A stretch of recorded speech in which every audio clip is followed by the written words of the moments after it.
Hey everyone, welcome back to my channel, and if you're new here, I am Mariana and I interview the brightest minds of physical therapy. So if you want to increase your knowledge, start right now by subscribing to this channel, clicking on the bell so you don't miss anything, give us a thumbs up and share with your friends.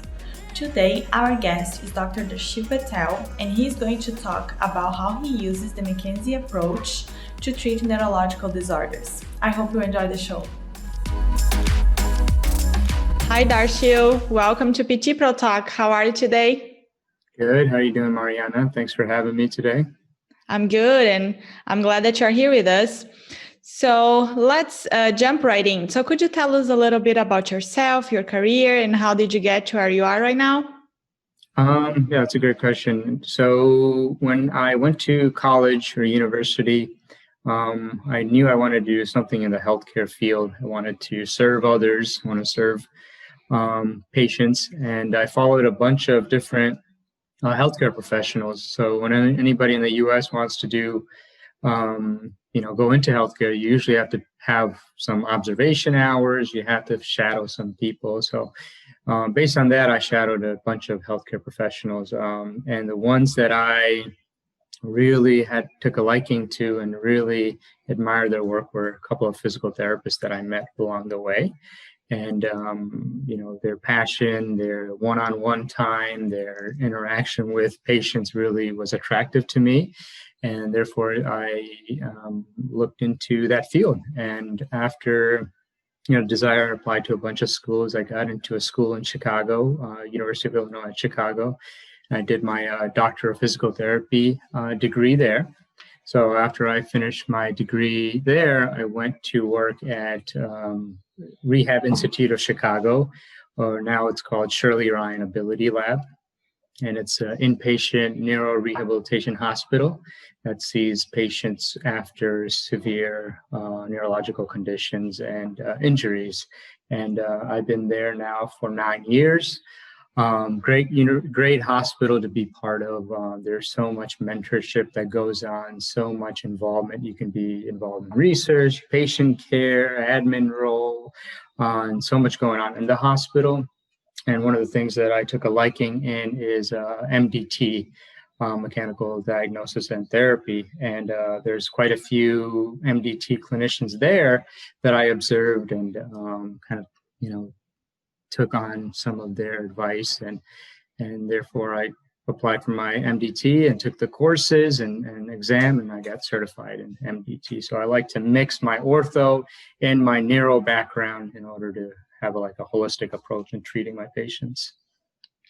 So I think that's very interesting. I'm curious to talk more about the MDT and the neurological part. So you're going to get there. Sure. So could you just tell us a little bit about the different settings that you worked so far? Yeah, so in the U.S., usually their breakdown in therapy comes from different kind of places that a patient can be at. We have acute care where, let's say you had an injury, let's say you had a stroke, right? So first of all, you go to the acute care hospital or the emergency room, they stabilize you, they give you appropriate, maybe they give you TPA medicine after you have a blood clot. And they stabilize you in that hospital. They move you to maybe an ICU room, or, if you're doing better, they'll move you in one of the patient rooms. And there's therapists that work there as well that can kind of help you move around. And now there's therapists even in the ICU in America, and I'm sure around the world, just because PT has been proven to improve outcomes when we start early. So, and then comes after you're done with acute care and you had a stroke, you go to an inpatient rehab hospital. And there's different rehab hospitals. And my rehab hospital is geared toward intensive therapy, where patients come there and they have to do at least 3 hours of therapy a day, at least. Usually they have around 4.5 hours of therapy. So it's pretty aggressive therapy, and you have to be able to tolerate it to stay there. And insurance wants you to be able to tolerate that kind of aggressive therapy in order for them to have payment to their hospital. So within us, we have the inpatient side, but our organization also has a day rehab side, where after you have done that aggressive therapy and you are ready to go home, you can go to a day rehab setting where you don't need to stay within the hospital. You can go home and then you can come to therapy and still many patients still have 3 hours of therapy, but now they are more mobile and their family is involved, so they can transport them to and from the hospital. After day rehab, let's say you only need one discipline. Let's say you only need physical therapy and you may not need occupational or speech therapy anymore. So then comes outpatient. We also have a department for outpatient. And we have multiple locations throughout Chicagoland that have day rehab centers and they have outpatient centers. And luckily, I started at Shirley Ryan as what they call a flex staff or a floating staff. And I was fortunate enough to get experience in all three of those settings, in inpatient, day rehab, and outpatient. And I am extremely grateful and lucky to have those kinds of experiences. I think that made me such a sharper clinician, a more well-rounded clinician, to see a progression of care for somebody from a stroke from their early stages to all the way at the end. And, sometimes I work with a patient and inpatient. I see him down the road in day rehab, and I even treat them in outpatient. And that is extremely rewarding to see where they were and where they go to and where they are now. It's hard to beat that kind of reward. I know PTs is a typically rewarding job, but that makes me go in every day. That keeps me going. So I love doing that. That's nice. It's quite rewarding and seeing the progression, evolution of the patients. Yeah. So let's talk a little bit about treatment. I know we talked before and you mentioned that stroke, it was the most common injury, right? Mm-hmm. Mm-hmm. So could you just tell a little bit, how is the treatment in the different settings? For sure. Stroke is the number one neurological condition that our hospital sees. Cardiovascular disease is the number one leading cause of disability and death in America. And we see it more and more, especially now with COVID. We see patients that have had diagnosis of COVID, but also have the stroke and different conditions. So when it comes to stroke, or cerebral vascular accident, CVA, there's typically two types of stroke people refer to: ischemic stroke and hemorrhagic stroke. Both of them end up with lack of oxygen to the brain. Okay, so ischemic stroke, you're going to have a blockage or a blood clot that's limiting blood and oxygen to the brain. Or you're going to have hemorrhagic stroke where they're bleeding out and you have blood going elsewhere, but just not going to the centers of the brain that need to. So depending on the area that has that lack of oxygen will be what their impairments were left with. Typically, if you have, impairments or a right-sided area where they had the stroke, you have left-sided weakness. Then you have sometimes strokes where there is more involvement in the brainstem or the pons area, where that gets a little bit more serious and the survival rate gets a lot less because of the fact that those are crucial areas of the brain that take care of breathing or cardiovascular system, your heart rate, and those kinds of things. One of the common, I wouldn't say common, but within that severe stroke that we see are patients with locked-in syndrome.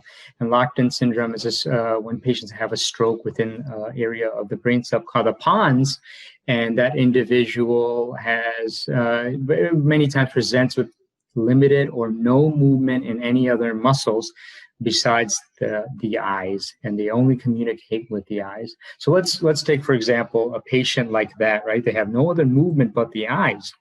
So that's going to be a very dependent patient. They're going to be dependent on caregivers, on clinicians to help them, whether it's to teach families to, okay, you need to turn this patient every so often in bed so they don't get bed sore. You need to learn how to transfer this patient from the bed to their wheelchair, either physically and safely so you don't injure the patient, you're injured as well, or to use devices like a Hoyer lift where you teach them how to crank a Hoyer lift, or you have to order equipment for them so they are safe to use that equipment and they don't risk any injury. Other things you're teaching this kind of patient is getting in an upright position after a serious injury. And many times if you're bedridden, just your cardiovascular system is not regulated enough so you can sit upright, right? So those are things that we want to slowly start to emphasize and teach the patient so they can have somewhat of a meaningful life and they're not stuck in their bed the whole life. So then we have, that was talking more about severe stroke and how dependent patient. Then you have mostly what we see is a patient that has that one-sided weakness. Now, the one-sided weakness can be also known as hemiparesis or hemiplegia. If it's completely paralyzed, we call it hemiplegia. And with hemiplegia, we're teaching that patient how to figure out how to compensate, whether it's getting and rolling out of bed, getting up and down from a chair, walking, and giving them proper equipment, whether they need a walker or a cane, or they need supportive devices such as an orthotic for their ankle. And you're also teaching family, right? Safety is the key here, with safety while you're improving their balance, while you're improving their strength, while you're improving their endurance. Those things are very common. So we're taking care of the whole patient and their dynamic. So we listen to their family dynamic. We listen to how their house is set up. We listen to whether they have stairs or they're just having a single level they don't have to worry about. We might even teach families how to, if they can't do stairs, how to teach two family members how to take their wheelchair up the stairs one step at a time. So a lot of education goes into these kinds of sessions for both patients. And we want to make sure they're safe to whatever setting they go to next, whether it's home, whether it's at day rehab, whether it's at a nursing home. Some patients don't have family members, or their family members are older or not as supportive. So their next level of care isn't the inpatient rehab, it's maybe a nursing home, right? Or a skilled nursing facility. And we want to make sure they're safe for wherever they're going next. And then you have, the minor stroke or a mini stroke, transient ischemic attack, or like a little, or a cerebellar stroke where they're working on more balance and they have ataxia movement. So there's broad ranges, and we treat impairments, right? Regardless of what their stroke is, we treat what their impairments is. What they present in front of you with at that time is what we treat at that moment. So that's a little bit of a summary. Yeah, it's a lot that goes into that, but like summarizing, I think you did a good job. And then what I'm curious to talk about to you now is, how do you use the McKenzie? How do you combine that with that type of patient? Yeah. Pain is one of my passions, and when we started talking, I did have a background with pain, but I know you had a lot of people come on these podcasts, a lot of popular and famous people come on, which is, speaks to your podcast. So I was happy to take the neuro route, but I like to mix in a little bit about my expertise in pain. In the day rehab setting that I work in right now, I'm viewed as one of the pain specialists, and I love to incorporate pain with patients that have neurological conditions. Many clinicians are fearful of when they see a neuro patient, or they see spasticity or tone. You're like, oh, I don't know what to do with this, but it's fairly easy when you start seeing it again and again, and you start seeing similar patterns that we do in the ortho world. The school and the training is easily transferable here. So let's take, so my job is to figure out, okay, this person had a stroke. How long ago was their stroke? And let's see their impairments, right? What I see a lot of times is that patients' impairments of the stroke get blamed a lot of the times when it's not their impairment of the stroke, but it's also orthopedic related as well. So one example I'll give you is patient has a stroke. And, after they stroke, they have some spasticity, okay? 3 months go by and we see this patient, okay, in day rehab setting, because they did their aggressive care in inpatient, now they transfer to day rehab. Now this patient is reporting to me, they say, hey, when I had the stroke, I had a little bit of tone or spasticity or spasm in my leg, but now 2-3 months later, it's a lot worse. So whenever you hear that, hey, my symptoms are worse, or my symptoms are better, or my symptoms, that starts to ring a bell in my mind, because their stroke isn't getting worse. They already had the stroke. The stroke is done. Something else is going on that typically answers why they're having it. And typically when you hear of someone with a neurological condition, what I see is they're moving less, they're sitting more.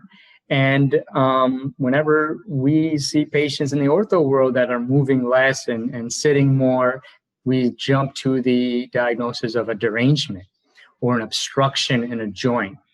Same thing with neuro patients. When you see someone that doesn't move like they used to, you're going to build some areas, or they're compensating now, or moving in different ways than they're used to. Their joints are going to be stiff, and when the stiffness leads to, for ortho patient, may lead to pain or limited motion.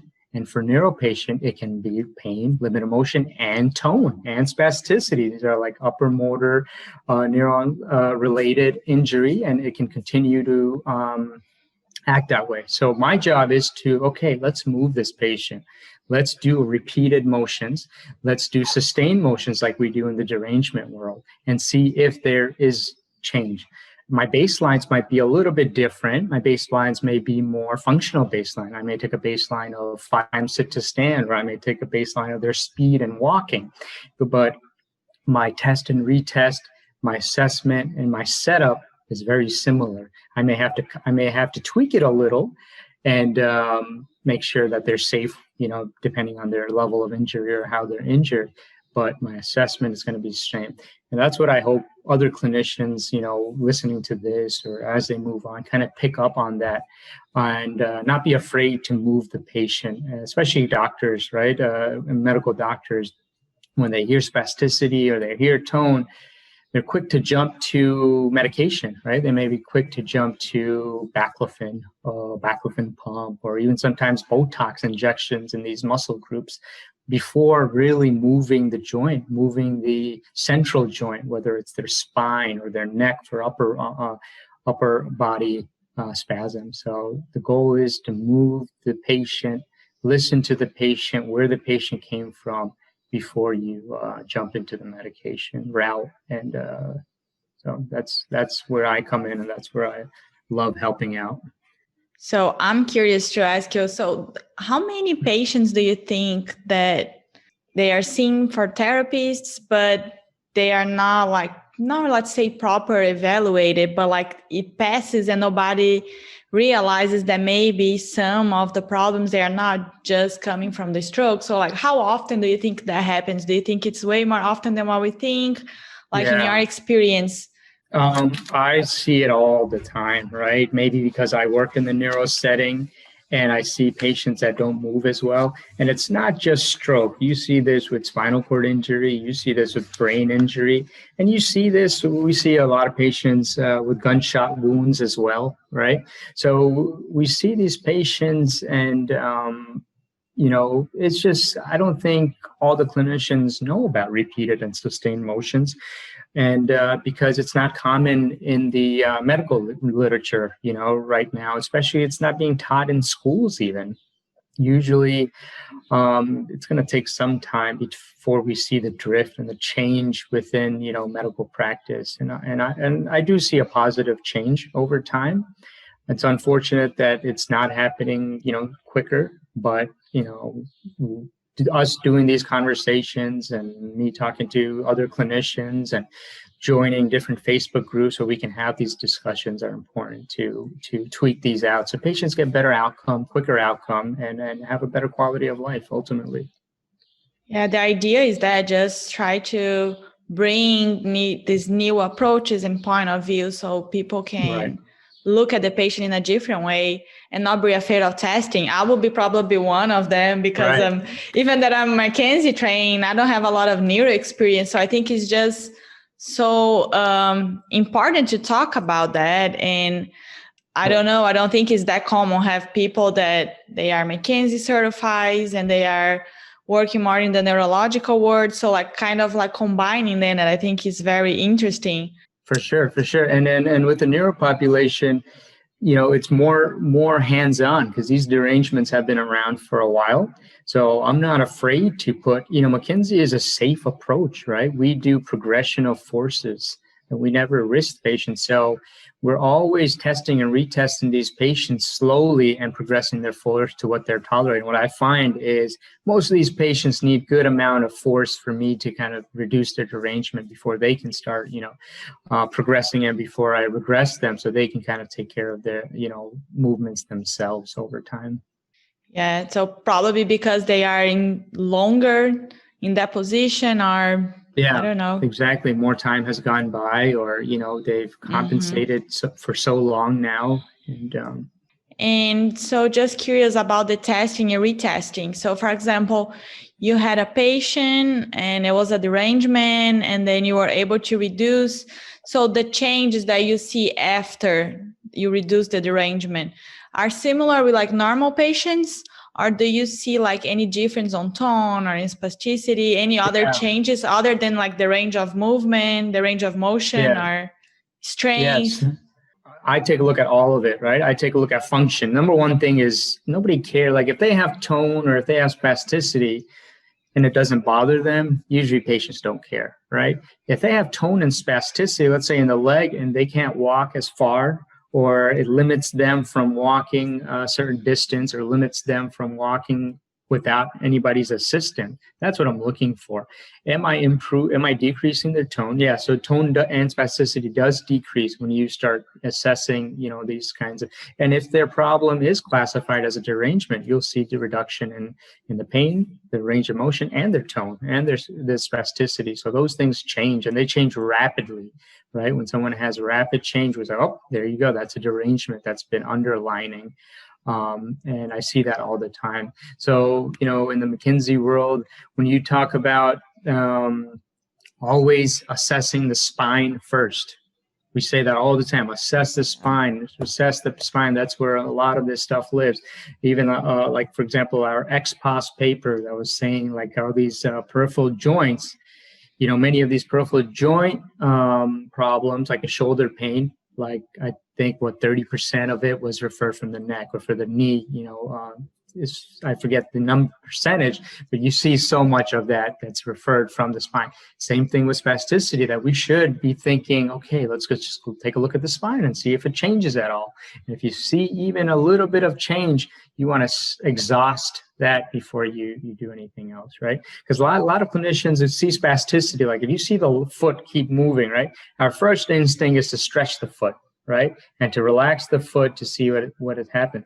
If you think about spasticity, it's a problem of the nerve, right? The nerve is being either compressed or it needs to be moved. The joint needs to be in a certain direction in order to relax it. So you do go back to the central area where you're having the issue. So then the peripheral area follows through, right? Because I can keep giving this person, if this is the ankle, I can keep giving this person ankle glides or sciatic nerve glides to kind of reduce it. But if I don't reduce their central issue, their low back issue, I'm not really completing the reduction, right? I'm only doing the peripheral joint and I didn't look at the central joint and I missed the central joint. So that's it. Yeah, it's crazy how the rationale it's so similar. It's the same rationale. Exactly.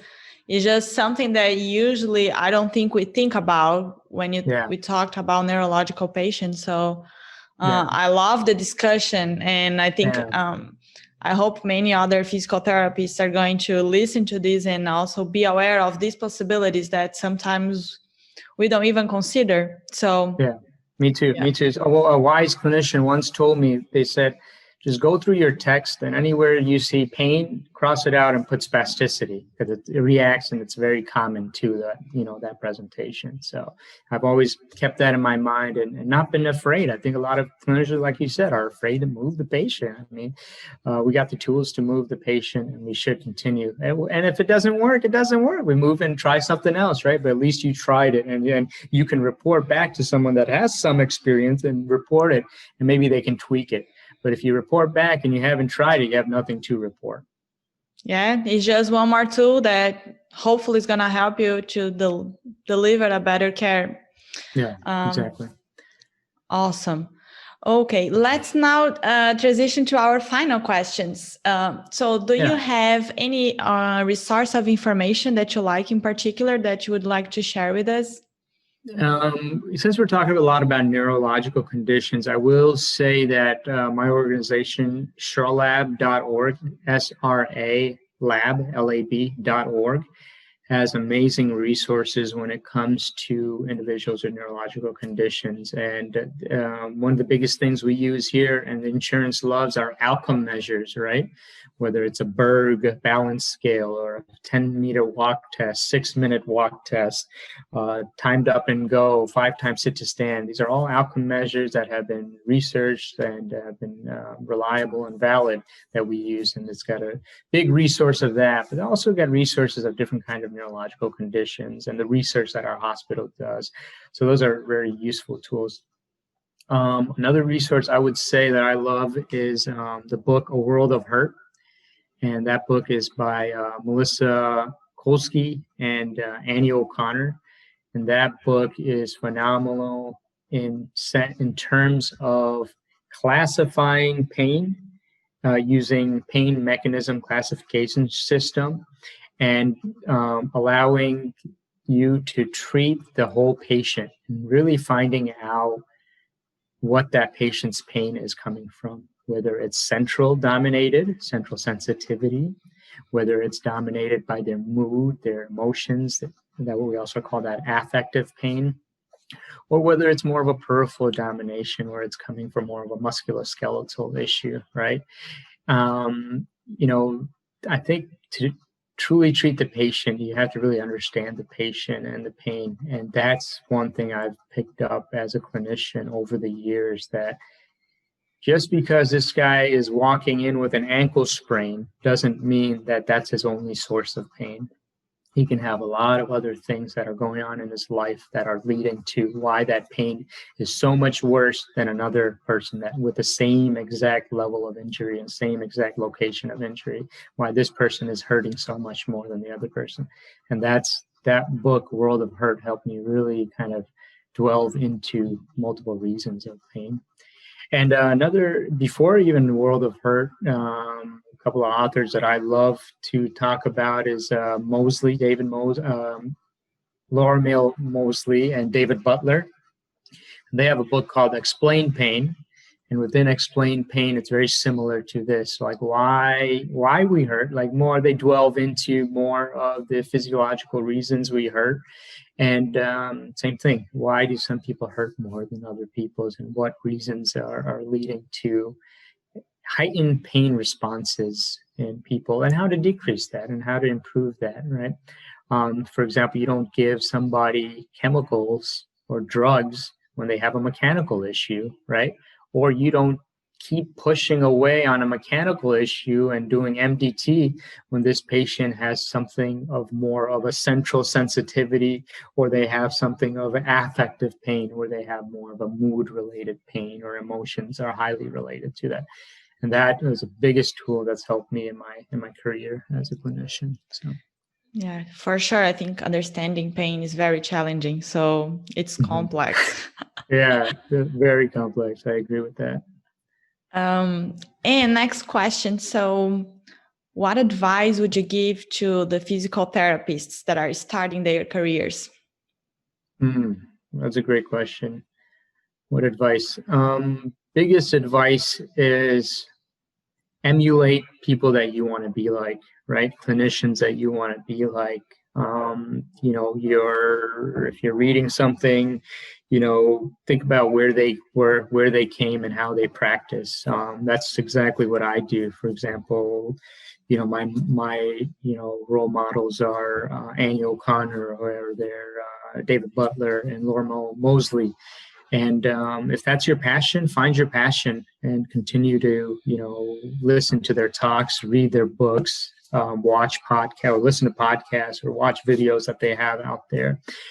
And also just even role models within your clinic or within your local area that you want to observe. And, I'm 9 years as a clinician at the same organization, and I still just take some time and go shadow another clinician, somebody that I want to be like, someone that I want to learn from. And it's just never ending learning. I think that's true in life, that you have so much to learn from any individual that you encounter, and especially individuals that you want to be like. Continue to strive, continue to learn. I think that's something that would be helpful for someone first starting out. Yeah, absolutely. And last question, what abilities and qualities that you think are important to become a successful physical therapist? I would say number one thing you have to have is empathy. Like, if you don't have empathy towards the patient, towards the interaction, you're not going to go far. You can be the greatest clinician. You can be the most talented clinician. You can have so many accolades and awards. But if you don't have empathy, if you can't relate, if you can't have a rapport with the patient, you're not going to go much. You're not going to go far. There's a quote that says, patients don't care how much you know until they know how much you care.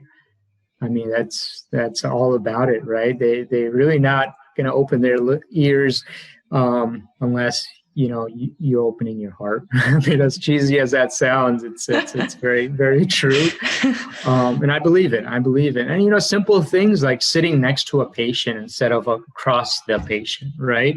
That way it shows that you're a team together. You're serving the patient. A lot of times I get to the eye level even, or below the eye level, if I'm working with the patient, just to show them I'm here to serve you. We're in the field. We're in the occupation of serving our patients. And what better way to show that, with body language and with the words and emotions that we use. I think that's important. Other than that, I'd say balance, learning to balance life with career, right? I think if someone is all about their career, they may not be able to balance. They may burn out a little easier, right? Career with life and things that bring you joy, right?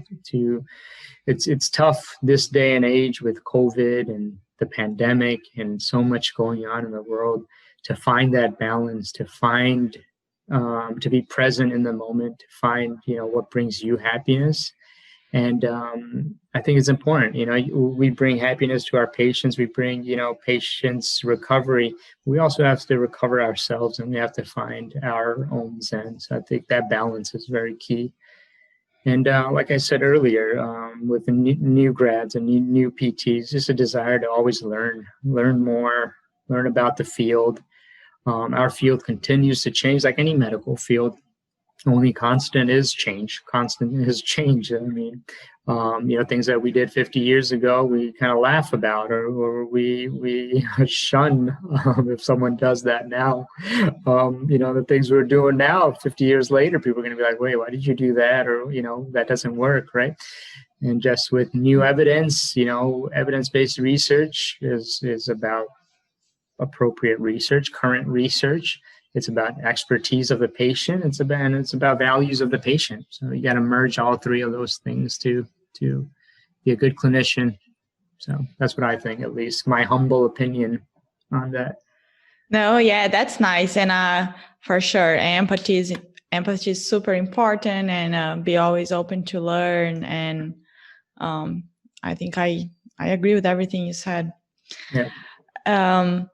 So Darshil, if people want to learn more about you or talk to you, do you have any contact information?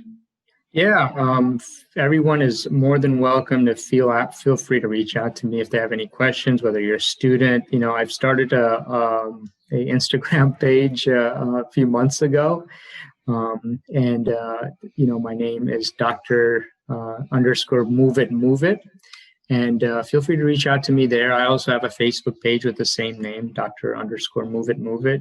Always welcome to, reach out and answer any questions. And I've gotten questions from a wide range of people. I've got questions from patients. I've got questions from family members of patients. I've got questions from students, and I'm always willing to answer the best as I can.